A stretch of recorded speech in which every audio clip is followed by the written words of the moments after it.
Hi friends, welcome to my channel. నేను మీ శివకృష్ణ వేముల. ఈసారి సినీ ప్రేమికులకు డబల్ ధమాకా సిద్ధమైంది. బాక్సాఫీస్ వద్ద సంక్రాంతి సందడి మొదలవుతుండగా ఇప్పటికే ప్రభాస్ నటించిన రాజసాబ్ ప్రేక్షకులను అలరిస్తుంది. అయితే ఈ వినోదాన్ని మరింత పెంచేందుకు మరికొన్ని సినిమాలు సిద్ధమయ్యాయి.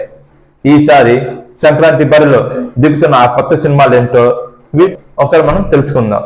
అనిల్ రావుపూడి డైరెక్షన్ లో మెగాస్టార్ చిరంజీవి నటించిన యాక్షన్ ఎంటర్టైనరే మన శంకర్ వరప్రసాద్ గారు. ఈ సినిమాలో నయనతార హీరోయిన్ గా నటించగా వెంకటేష్ కీలక పాత్ర పోషించాడు. అయితే సంక్రాంతి కానుకగా జనవరి 12వ తారీఖు ఈ సినిమా ప్రేక్షకుల ముందుకు వచ్చింది.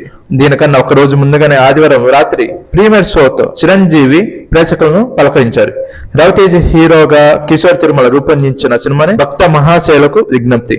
ఈ సినిమాని సుధాకర్ చెరుకూడి నిర్మించగా ఆశికా రంగనాథ్, డింపుల్ అయాతి హీరోయిన్ గా నటించారు. ఈ సినిమా సంక్రాంతి పండగకు జనవరి 13వ తారీఖు థియేటర్లోకి రానున్నది. గౌరవపురం జమీందార్ గోపరాజు మనవుడైన రాజు పాత్రలో ఈ సంక్రాంతికి నవ్వులు పంచేందుకు సిద్ధమయ్యారు నవీన్ పొలిశెట్టి. ఆయన హీరోగా తెరకెక్కిన అనగనగా ఒకరోజు సినిమా సంక్రాంతి కానుకగా జనవరి 14వ తారీఖు ప్రేక్షకులను పలకరించేందుకు సిద్ధమైంది.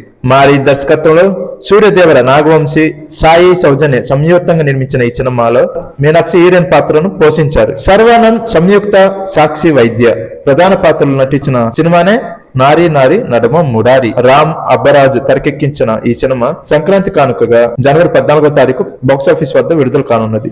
మాజీ ప్రేయసి, ప్రజెంట్ లవర్ మధ్య నలిగిపోయే యువకుడిగా సర్వానంద్ ఇందులో నటించాడు.